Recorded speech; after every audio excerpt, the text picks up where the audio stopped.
Assalamualaikum Bang Dullah, apa kabar? Waalaikumsalam warahmatullahi wabarakatuh, Mas Ihsan. Alhamdulillah Alhamdulillah, sehat. Jumat berkah nih Bang Dullah. Ya, Amin. pendengar ini selalu ingin tunggu, sudah pakai apa ini yang ndak puasa Yaumil Bid, kopi sudah siap. Tapi yang puasa masih banyaklah hari ini. Abang Dullah ini apa ya hari ini Pak apa Firly Bahuri.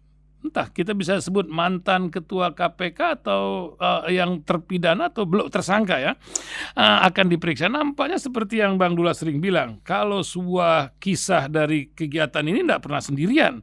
Alex Tirta, pemilik Alexis pun akan diperiksa. Apa yang terjadi? Apakah Dewan Pengawas ini tak punya taring untuk memberhentikan atau sistem telah berubah?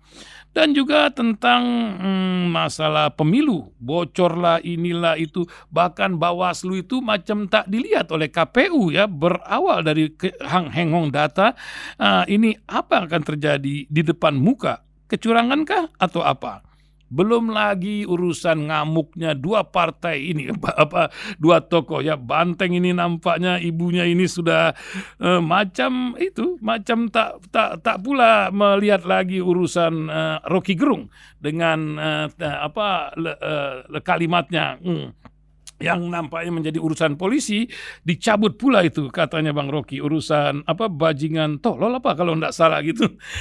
Macam mana Bang Abdullah ya Mawah tentang kisah-kisah pagi ini mungkin bisa memberikan pencerahan untuk pendengar Radio Silaturahim. Tafadhol Bang Abdullah ya Mawah. Ya, soal Firly berdasarkan Undang-Undang KPK pasal 32 menyebutkan bahwa seorang pimpinan KPK ketika ditetapkan sebagai tersangka, maka dia harus diberhentikan sementara.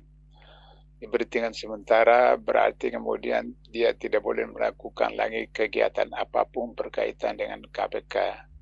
Bahkan gajinya pun juga dipotong sekian persen, seperti itu.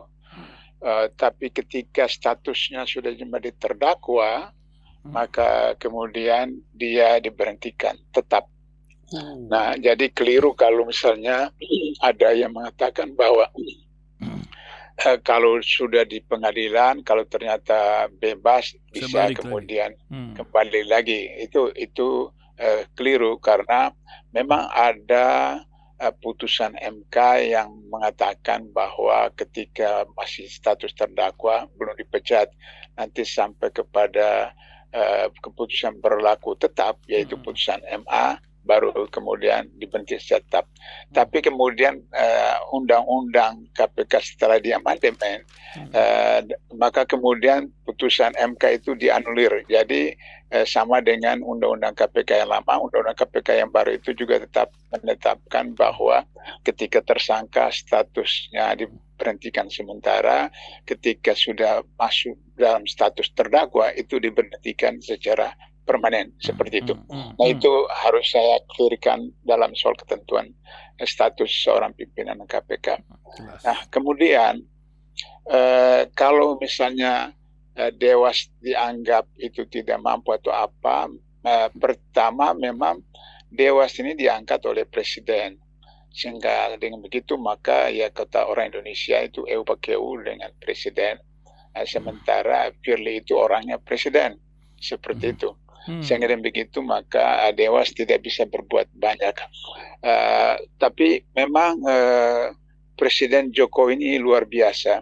Dia adalah kepala negara, dia kepala negara dan kepala pemerintahan, sementara KPK itu bukan lembaga pemerintah, lembaga negara. Sebelum diamandemen, ada kasus yang menyedihkan itu bahwa Jokowi pernah panggil ketua KPK sebelum Firly, yaitu Agus Raharjo. Dipanggil sendiri, dan biasanya kalau dipanggil oleh Presiden sebagai kepala negara, bukan sebagai kepala pemerintahan, itu 5-5. Tapi ini dia sendiri ketua KPK. Kemudian berdua mereka ditemani aja sama Seknek seperti itu. Kemudian disuruh hentikan proses pemeriksaan Setia Novanto, ketua Setia DPR Novanto, waktu ya, itu itu Agus Raharjo ya, betul, kasus kasus IKTP. Agus IKTP.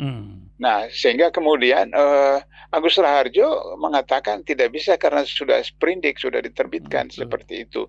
Dan kemudian waktu itu undang-undang KPK lama tidak ada SP3, jadi tetap harus jalan. Jadi itu kelihatan bahwa Jokowi itu untuk kepentingan kekuasaan dia akan gunakan semua cara untuk menekan aparat penegak hukum. Jadi kalau sekarang seperti itu memang sudah banyak bukti sekali. Nah, jadi itu soal Dewan Pengawas, sehingga dengan begitu maka Dewan Pengawas tidak punya kemampuan untuk itu. Tetapi menurut Undang-Undang KPK, Dewan Pengawas tidak punya otoritas untuk memberhentikan ketua KPK, karena yang memberhentikan pimpinan KPK, ketua atau anggota pimpinan KPK itu adalah presiden. Tapi Dewan Pengawas kalau punya marwah, Dewan Pengawas punya harga diri, dia bisa sampaikan rekomendasi kepada presiden untuk kemudian presiden bisa menetapkan kepres untuk memberhentikan ketua KPK, atau minimal Dewas meminta kepada ketua KPK Firly untuk mengundurkan diri. Tapi kan kita tahu bahwa Firly ini orang yang buka tembok, tidak mungkin mau mengundurkan diri seperti itu. Sebab kata hadis atau salah satu hadis Rasulullah mengatakan bahwa salah satu tanda orang beriman itu adalah punya rasa malu. Nah, ini Firly tidak ada rasa malu sama sekali seperti itu.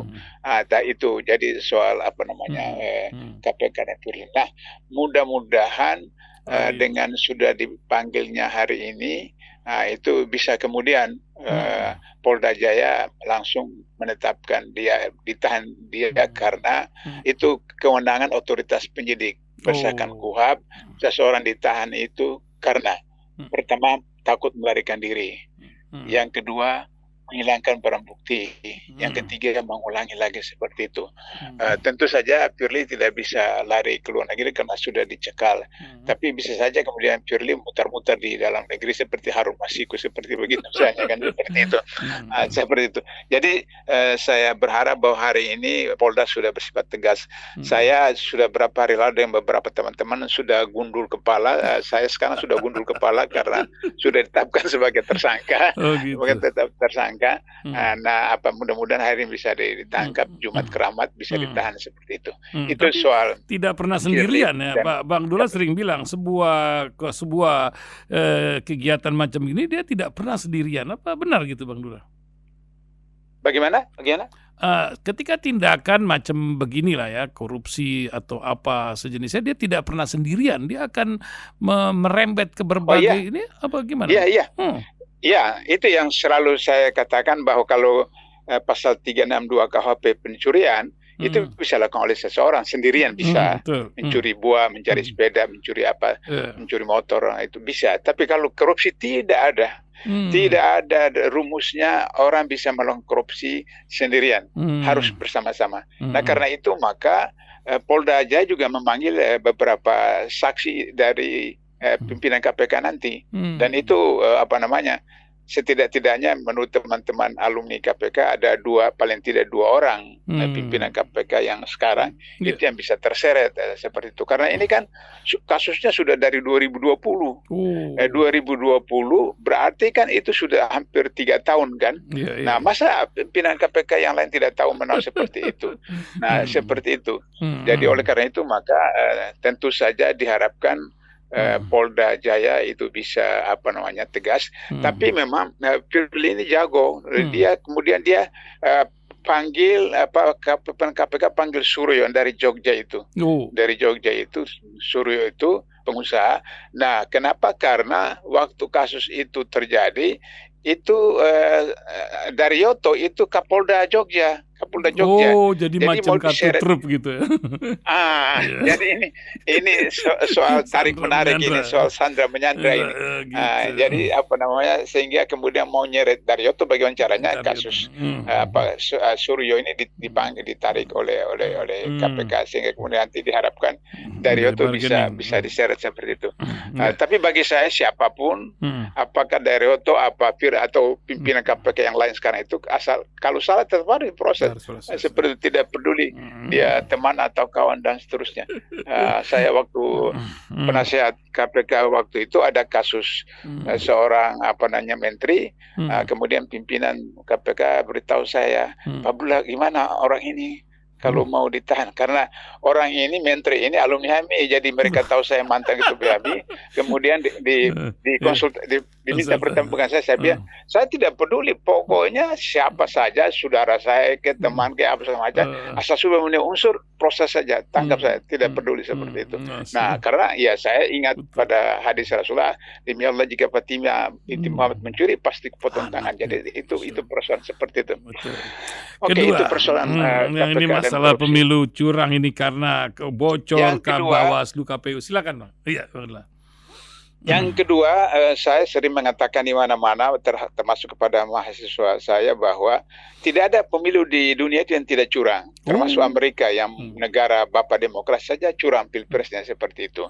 Nah, cuma curangnya itu ada yang halus, ada yang sopan, ada yang kasar dan seterusnya. Nah, jadi pilpres dari 2004 sampai sekarang tidak ada yang bersih, tidak ada yang jujur dan segala macam curang. Cuma kali ini keterlaluan banget. Nah, keterlaluan banget sehingga misalnya data 2019 dijadikan sebagai data 2024. Padahal kan 5 tahun itu kan pasti ada yang meninggal, ada pasti yang bertambah umur, yang tadinya SMP bisa jadi SMA kelas 3 bisa memilih umur sudah 17 tahun atau 18 tahun.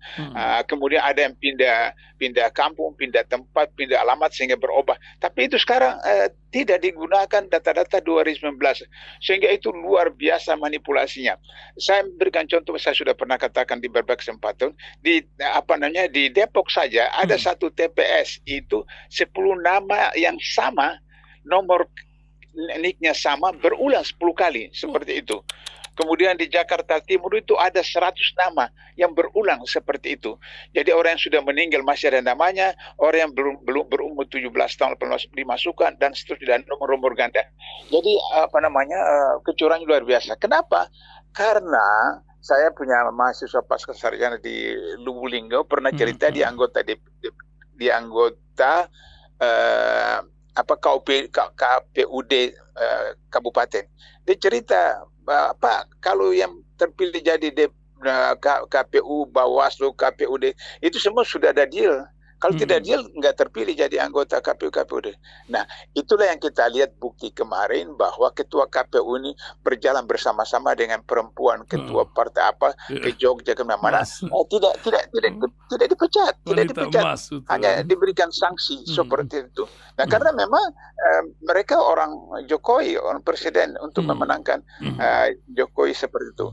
Nah, oleh karena itu maka adalah persoalan serius ketika pemilu itu curang, maka melahirkan presiden yang pasti juga curang, karena dia harus, kan ada peribahasa itu, ada adagium itu, satu kebohongan melahirkan kebohongan yang lain, kebohongan yang kedua melahirkan kebohongan ketiga. Misalnya Mas Ihsan coba naksir cewek yang lain, terus begitu kemudian sudah jam 6 belum pulang, terus kemudian istri telepon, Mas jam berapa pulang?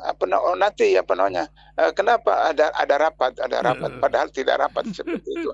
Nah, besoknya begitu lagi. Jadi muter-muter begitu kan, karena untuk menutupi satu kebohongan, lahirlah kebohongan baru dan seterusnya. Jadi karena terpilih dengan cara curang, maka kemudian menutupi cara curang seperti itu. Nah, jadi 2019, 2024 seperti itu. Itulah kenapa ada skenario agar supaya kecurangan kebohongan itu tidak terbongkar, maka kemudian Firly dipaksakan jadi ketua KPK, terus kemudian bagaimana ketua MK itu bisa ada ipar supaya bisa jadi ketua Mahkamah Keluarga, terus kemudian bagaimana anak bisa jadi cawapres, nanti kemudian jadi capres dan seterusnya.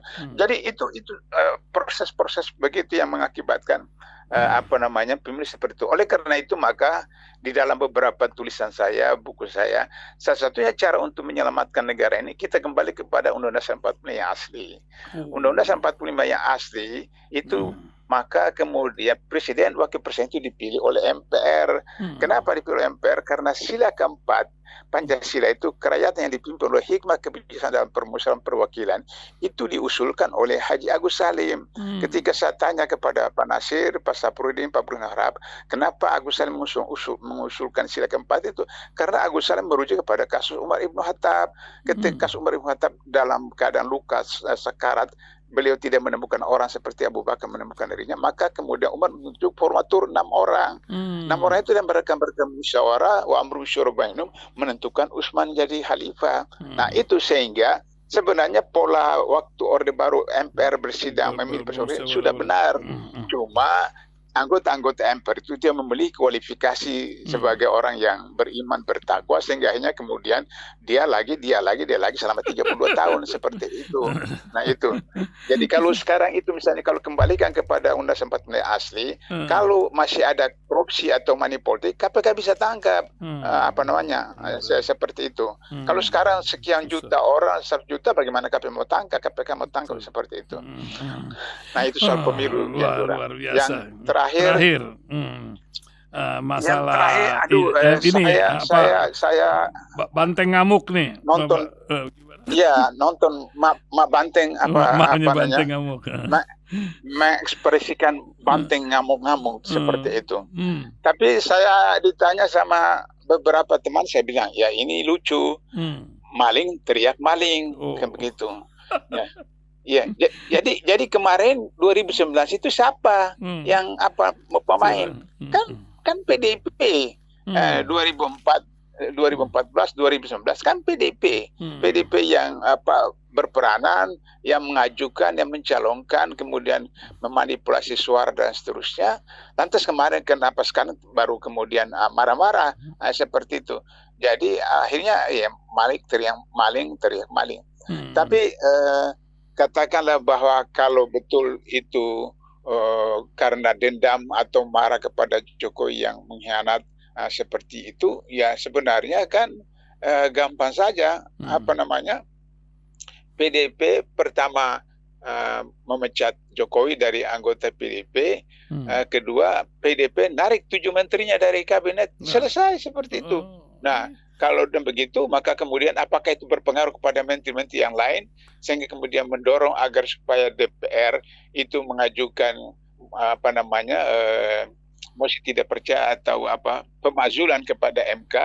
Nah, MK bersidang dan putusan MK yang lalu bahwa Utsman itu tidak boleh lagi ikut dalam sidang-sidang berkaitan dengan konflik kepentingan, sehingga 8 orang itu kalau kemudian bisa menyetujui usulan DPR untuk memakzulkan, maka kemudian dibawa ke MPR memakzulkan, sehingga bisa saja kemudian sebelum pemilu 2024 Jokowi dilansirkan, bisa saja seperti itu kalau memang Megawati atau PDIP serius. Mereka punya anggota 100 lebih, kemudian koalisi dengan dengan Nasdem, dengan PKS, dengan PKB, bisa seperti itu. Kemudian meyakinkan partai-partai yang lain yang meskipun partainya dukung KIB, tapi kalau pribadi-pribadi mereka itu setuju memakzulkan seperti itu. Nah itu kalau memang serius.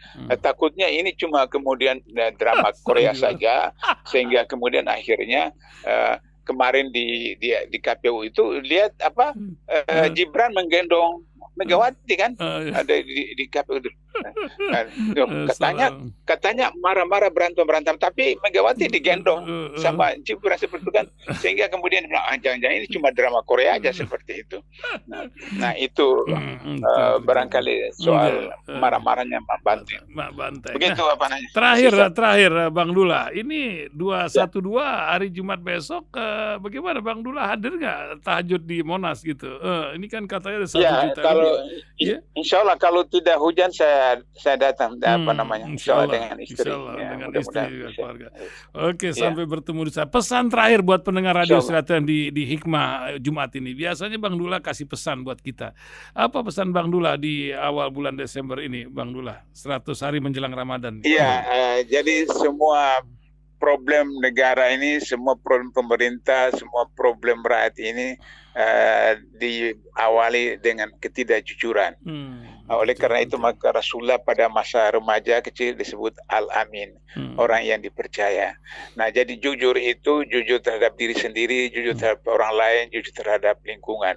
Nah, karena kita tidak jujur terhadap diri sendiri, maka kemudian kita tidak pantas untuk menjadi seseorang, kita paksakan diri menjadi seseorang. Akhirnya kemudian ketika kita menjadi orang dengan jabatan, maka kemudian kita menipu orang, membohongi orang dan seterusnya. Nah, kalau kita sudah jujur terhadap diri sendiri, kita juga harus jujur terhadap orang lain. Cara jujur terhadap orang lain itu adalah mengakui bahwa diri kita itu lemah, kurang, dan kita mengakui bahwa orang lain itu punya kelebihan dari kita, maka terjadi sinergitas antara kita dengan orang lain. Nah, kalau kita sudah jujur terhadap diri sendiri, jujur terhadap orang lain, maka kita jujur terhadap lingkungan. Maka kalau kita jujur terhadap lingkungan, maka hari ini tidak ada hujan lantas kemudian banjir, atau kalau panas kemudian kekeringan dan seterusnya, karena kita tidak jujur terhadap lingkungan. Bagaimana kebakaran hutan di mana-mana, kemudian danau kotor, kemudian got-got kotor. Nah, karena kita tidak jujur terhadap lingkungan seperti itu. Nah, mudah-mudahan dengan Jumat berkah ini kita mulai belajar untuk jujur pada diri sendiri, maka kemudian kita jujur kepada anak istri kita, kepada mertua kita, kepada tangga kita dan seterusnya, sehingga insya Allah secara bertahap kita bisa memperbaiki diri, keluarga dan bangsa pada masa depan. Saya kira itu Mas Ihsan. Terima kasih Bang Dula. Assalamualaikum warahmatullahi wabarakatuh.